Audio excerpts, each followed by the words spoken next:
Corona संक्रमण को लेकर सतर्क छत्तीसगढ़ की भूपेश सरकार। मुख्यमंत्री ने संक्रमण से बचाव और उपचार की समीक्षा बैठक।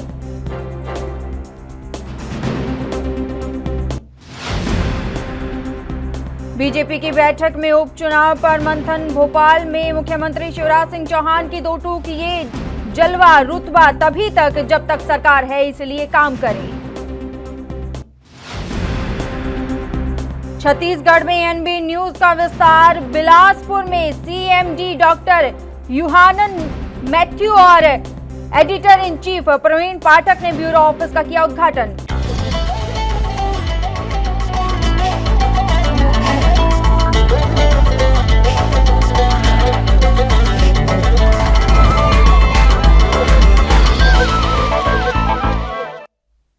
नमस्कार, एनबी न्यूज देख रहे हैं आप और मैं हूं आपके साथ सलोनी मलिक। स्वर्णिम मध्य प्रदेश छत्तीसगढ़ में आपका स्वागत है।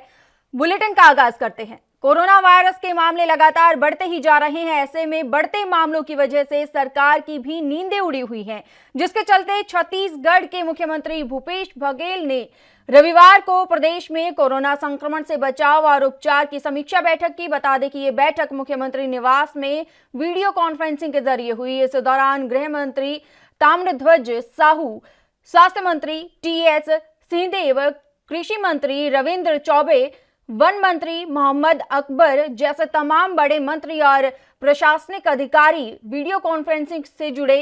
इस मौके पर सीएम ने बैठक में जिलेवार अस्पतालों, कोविड सेंटर और आइसोलेशन केंद्रों में उपलब्ध और ऑक्यूपाइड बिस्तरों की संख्या, सिम्टोमेटिक और एसिम्टोमेटिक मरीजों की संख्या, रैपिड टेस्ट और आरटीपीसीआर टेस्ट की संख्या, पिछले 7 दिनों का दैनिक विवरण, आईसीयू और वेंटिलेटर की उपलब्धता के अलावा कंट्रोल रूम और हेल्पलाइन की कार्यप्रणाली की जानकारी ली और तमाम अधिकारियों और मंत्रियों को कोरोना से निपटने के लिए जरूरी दिशा निर्देश भी दिए।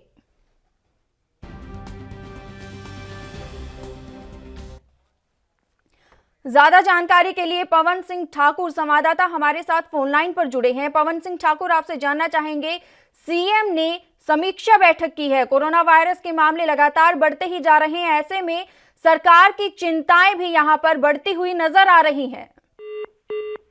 लगता है हमारा संपर्क टूट गया है। आपको बता दें कि कोरोना वायरस के मामले लगातार बढ़ते ही जा रहे हैं। ऐसे में बढ़ते मामलों की वजह से सरकार की भी नींदें उड़ गई हैं। पवन सिंह ठाकुर संवाददाता हमारे साथ एक बार फिर से फोन लाइन पर जुड़ गए हैं। पवन सिंह ठाकुर, आपसे जानना चाहेंगे, छत्तीसगढ़ के सीएम ने समीक्षा बैठक की है कोरोना वायरस के मामलों को लेकर, क्या अपडेट मिल पाई है?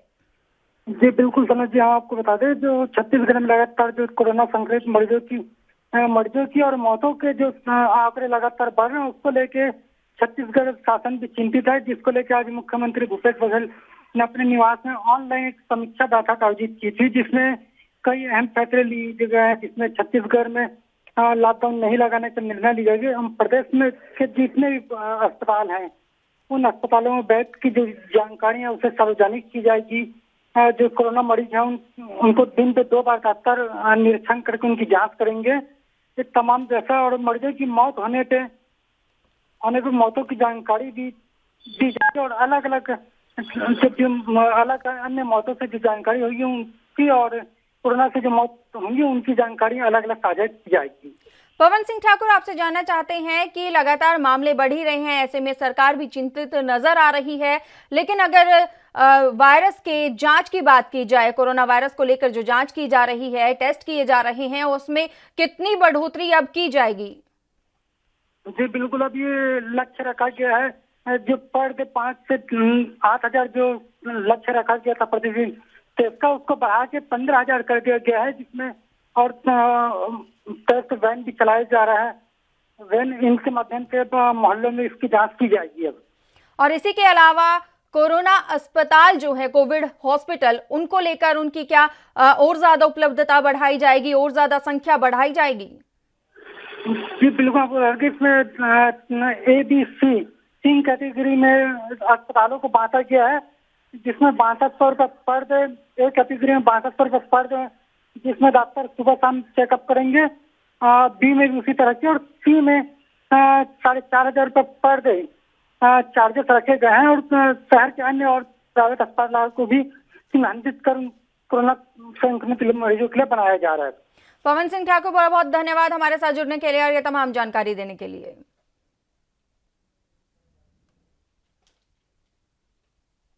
मध्य प्रदेश में उपचुनाव के लिए बीजेपी के दिग्गज नेता क्षेत्र में मोर्चा संभाले हुए हैं। वहीं सीएम शिवराज सिंह चौहान ने भी अपने मंत्रियों के साथ उपचुनाव को लेकर चर्चा की है। बैठक में बाहर निकले मंत्री महेंद्र सिंह सिसोदिया ने कहा कि पूरी निष्ठा से संकल्प लिया है कि 27 की 27 सीटें हम जीतेंगे। सीएम और पार्टी के आदेश का पालन हर कार्यकर्ता करेगा। सभी लोग मिलकर इन सीटों पर मेहनत करेंगे। मंत्री ने कहा है कि ये चुनाव किसी एक व्यक्ति का नहीं है। इस चुनाव में ज्योतिरादित्य सिंधिया और शिवराज सिंह चौहान एक तरफ है तो दूसरी तरफ दिग्विजय सिंह और कमलनाथ है। एमपी की जनता एक तरफ राम लखन की जोड़ी देख रही है, वहीं दूसरी तरफ बड़े और छोटे मियां की जोड़ी देख रही है।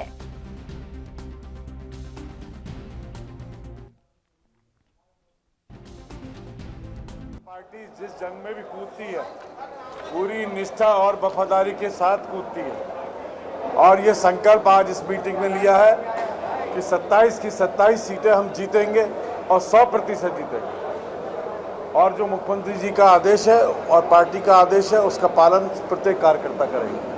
मुख्यमंत्री जी ने चौपाल की बात कही है कि चौपालों में जाना है, चौपालें लगानी है और भी कई उन्होंने टिप्स दी हैं आपको जीत के, क्या कुछ खास बताया? क्षेत्र में डेरा जमाना है। निश्चित रूप से उन्होंने सभी को टिप्स दिए हैं, आदेशित किया है, समझाया है और सब लोग मिलकर संगठन के माध्यम से इन सारी सीटों को जीतेंगे। लेकिन सर क्षेत्र में काफी विरोध देखने को मिल रहा है, तमाम मंत्रियों का क्षेत्र में काफी विरोध देखने को मिल रहा है। देखिए ये चुनाव किसी व्यक्ति का नहीं है, ये चुनाव शिवराज सिंह चौहान और ज्योतिरादित्य सिंधिया एक तरफ और कमलनाथ जी और दिग्विजय सिंह जी एक तरफ मध्य प्रदेश की जनता राम लखन की जोड़ी देख रही है और दूसरी तरफ कांग्रेस की जोड़ी को छोटे मियां बड़े मियां की जोड़ी देख रही है। तो ये चुनाव व्यक्ति का नहीं, ये पार्टियों का चुनाव है। अभी एक कांग्रेस का जो छत्तीसगढ़ के बलौदा बाजार में कोरोना का कहर लगातार बढ़ता जा रहा है। दरअसल जिले में अब तक कोरोना पीड़ितों की संख्या 1151 तक पहुंच चुकी है। वहीं कसडोल विकासखंड से 224 लोग संक्रमित हो चुके हैं, जिसमें 115 लोगों की घर वापसी हो चुकी है। वहीं कसडोल के नायब तहसीलदार की भी कोरोना से मौत हो गई है। बता दें कि कोरोना के मामलों के बाद कसडोल सामुदायिक स्वास्थ्य केंद्र से लगे अनुसूचित जाति प्री मैट्रिक बालक छात्रावास को कसडोल का नया 50 बिस्तरों वाला कोविड केयर सेंटर बनाया गया था, जिसमें महज 3 दिन में 47 लोग आ चुके हैं और अब बचे 3 बिस्तरों को इमरजेंसी के लिए रखा गया है। संख्या तो बढ़ेगी क्योंकि हम नियमों का पालन नहीं कर रहे हैं, इसलिए बढ़ेगी, न कि सब्जी और मौसम से। जितने भी मरीज आते हैं हॉस्पिटल में सर्दी खांसी बुखार लेके, उन सारे लोग का टेस्ट करते हैं यहाँ पे फीवर क्लिनिक में।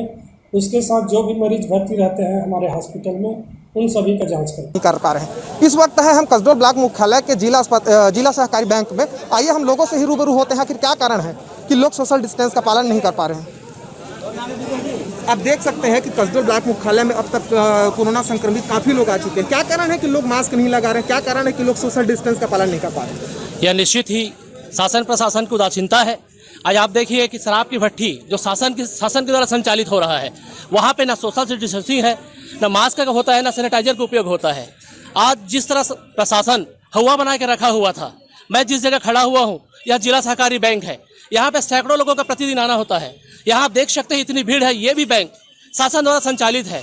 यहाँ ना लोगों के द्वारा मास्क लगाया जाता है, न लोगों को प्रेरित किया जाता है, न बैंक कर्मचारियों के द्वारा सैनिटाइजर दिया जाता है, न सोशल डिस्टेंसिंग का पालन कराया जाता है। यह निश्चित ही शासन प्रशासन की उदासीनता ही है।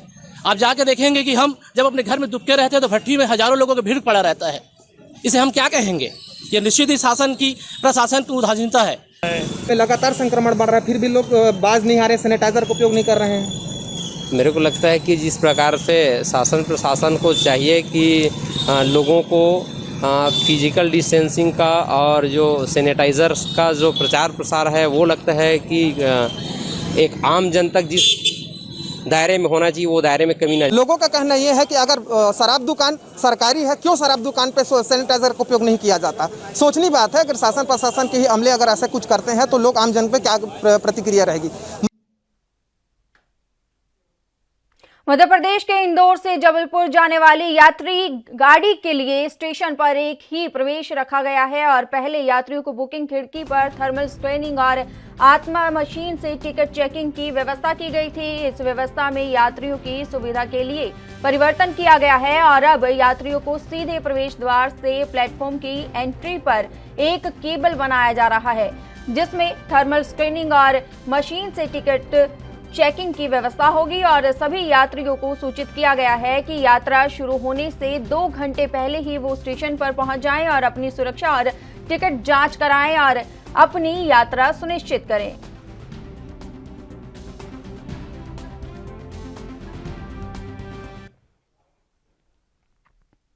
कोरोना संक्रमण के चलते पिछले 5 महीने से बस सेवा पूरी तरह से ठप थी। बस में सिर्फ सफर करने वाले यात्रियों को काफी समस्याओं का सामना करना पड़ रहा था, लेकिन शिवराज सरकार ने राहत दी है तो 5 महीने बाद फिर से बस सेवा शुरू हो गई है, जिससे यात्री काफी खुश नजर आ रहे हैं। बसों में बैठे हुए यात्रियों ने सोशल डिस्टेंसिंग का पालन भी किया।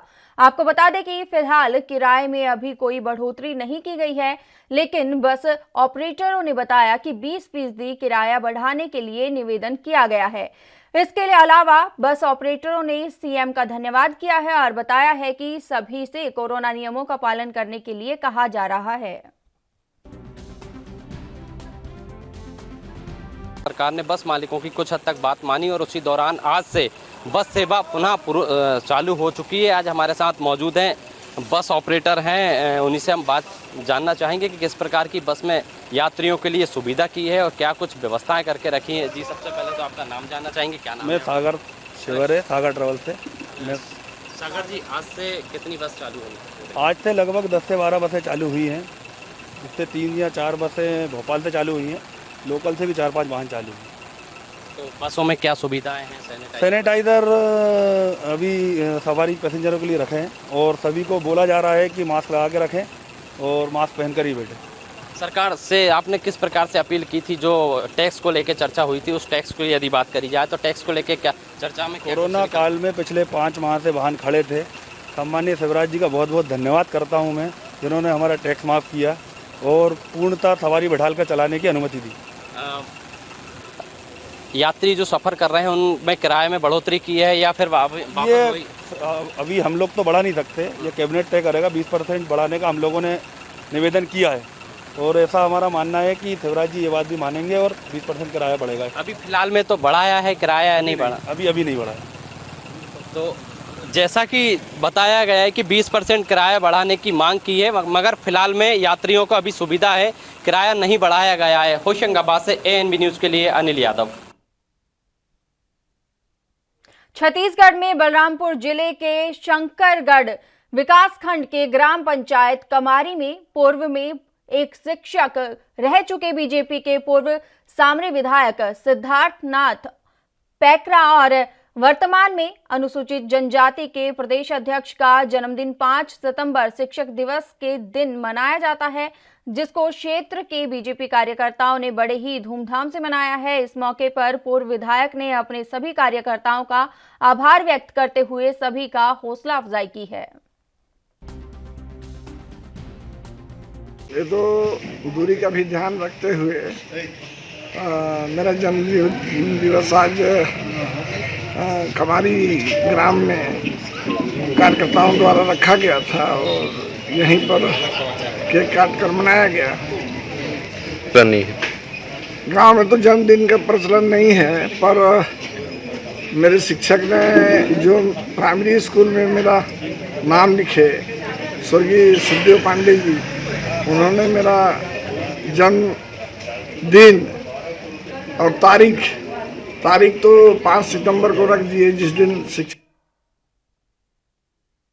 MP के बेटवा नगर परिषद क्षेत्र के देपालपुर विधायक विशाल पटेल का ठेकेदारों से वादा खिलाफी का मामला सामने आया है। दरअसल विधायक निधि से जमात खाना में पेवर ब्लॉक लगाने के लिए घोषणा की गई थी। जानकारी के मुताबिक विधायक पटेल और उनके साथियों ने जल्दबाजी में MS कंस्ट्रक्शन से जमात खाने से में 7,56,000 के ब्लॉक्स लगवा लिए और उसका भूमि पूजन और लोकार्पण भी करवा लिया, लेकिन उस काम का भुगतान पिछले 6 महीने में भी नहीं हो पाया है। इस कड़ी में ठेकेदार ने बेटमा नगर परिषद अध्यक्ष धर्मवीर सिंह चौहान से भुगतान के लिए निवेदन किया तो दरबार ने बताया कि इस राशि का भुगतान विधायक निधि से होना है और उसके लिए विधायक विशाल पटेल ने लोकार्पण के 6 महीने बाद भी विधायक निधि नगर परिषद बेटमा में के खाते में प्रेषित नहीं की है, जिससे ठेकेदार का भुगतान जारी नहीं किया जा सका है। और अगर विधायक विशाल पटेल ऐसा नहीं कर सकते तो वो लिखित में दे कि वो राशि देने में असमर्थ है, तब नगर परिषद और अधिकारियों से चर्चा कर ठेकेदार को उसकी पूरी रकम का भुगतान किया जाएगा।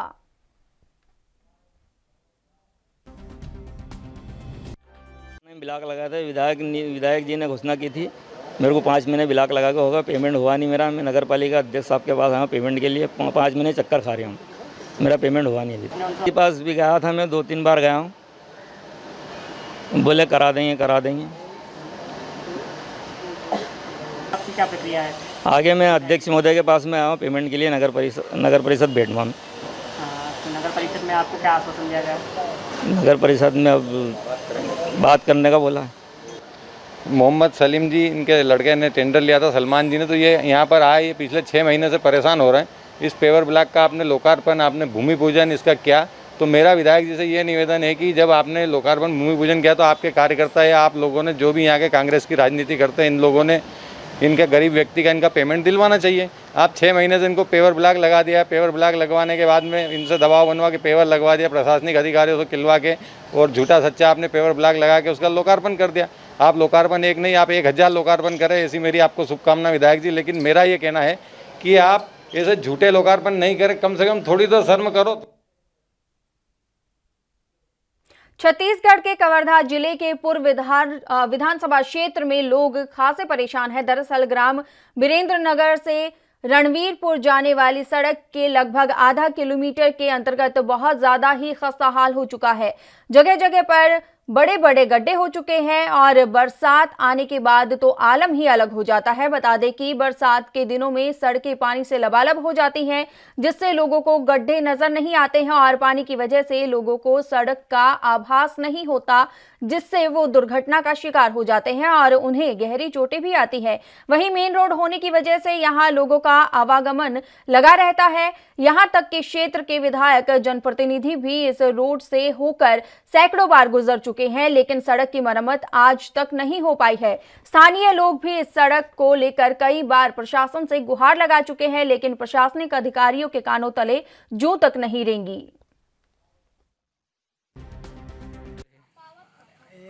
1-2 वर्ष हो गए हैं, रोड जस के तस है, खोजकर जस के तस, अभी तक ओकर मरम्मत नहीं हुआ है। आ जाए में तकलीफ होत है, बहुत परेशानी है। पढ़िया लेकिन मन भरा गिर जाते कीचड़ में, अभी तक नहीं बने भाई। कब बनाई सरकार, कब ध्यान दी, पता नहीं। अच्छा, कोई बोले नहीं है गांव वाले मन बनवाए बर? अरे शासन प्रशासन हम सब जानत है, मगर अनदेखा करत है, जान के अनजान बनत है, समझ जा। नहीं बना था भाई? हाँ, नहीं बना। कब से है? बहुत पहले से जर्जर हो चुका है सर, उसमें गड्ढा में पानी भरा हुआ है। हाँ। विधायक को भी हम अवगत करा चुके हैं। हाँ। वो भी ध्यान नहीं दे रहा है। अच्छा, बहुत दिनों से ये बना हुआ है? बहुत दिनों से रोड बना हुआ है। भारी तकलीफ भी होता होगा आने जाने में? हाँ, बहुत तकलीफ है, गड्ढा में पानी भरा हुआ है। हाँ। और कई लोग वहाँ से गिर जाते हैं। घटनाएं हो रही है? घटना भी हो रही है। अच्छा। शासन भी ध्यान नहीं दे रहे हैं। अच्छा। हाँ, तो उसी के संबंध में इसको तत्कालिक।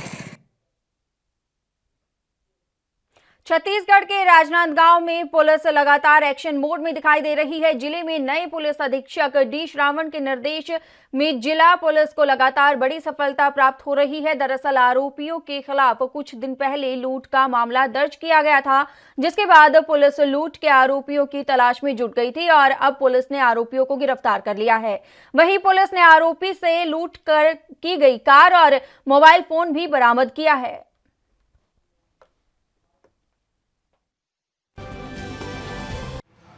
तारीख 25/8/2020 को रात्रि में बागरेकसा गांव के समीप डकैती की घटना घटित हुई थी, जिस पर से आज 8 आरोपियों को गिरफ्तार कर रिमांड पर भेजा जा रहा है।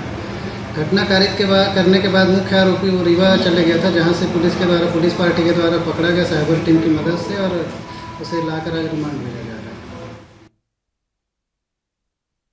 छत्तीसगढ़ के कोरिया के पर्यटन स्थल अमृतधारा में मास्क और सोशल डिस्टेंसिंग का पालन नहीं हो रहा है। वहीं पर्यटन स्थल अमृतधारा पर एएनबी की टीम पहुंची, जिसने वहां पर आए पर्यटकों से बात की। वहीं पुलिस का कहना है कि हम आम जनता को आग्रह कर रहे हैं कि आप मास्क लगाएं, सोशल डिस्टेंसिंग का पालन करें, लेकिन लोग नियमों की पालना नहीं कर रहे हैं।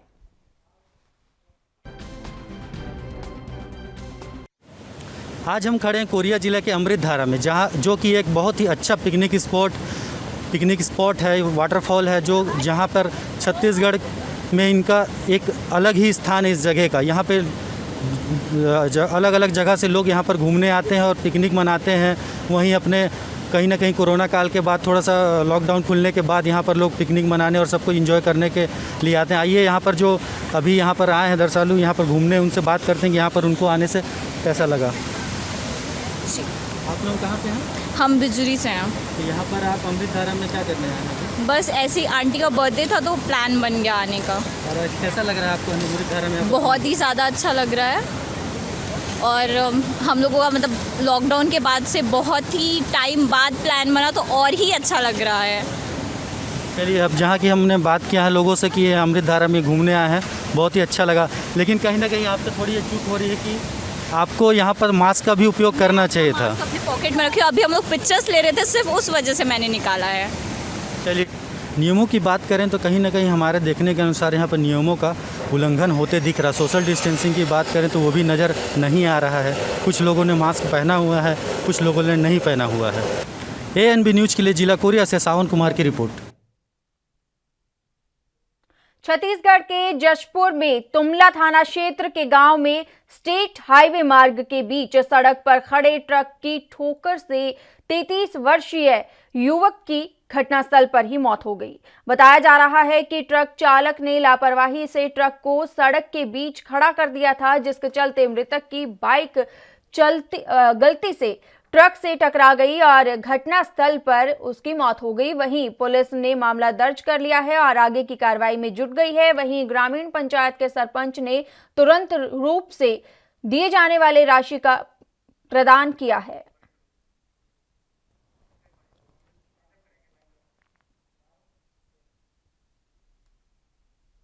इस बुलेटिन में मेरे साथ इतना ही। देश और दुनिया की तमाम खबरों के लिए बने रहिए एएनबी न्यूज के साथ। नमस्कार।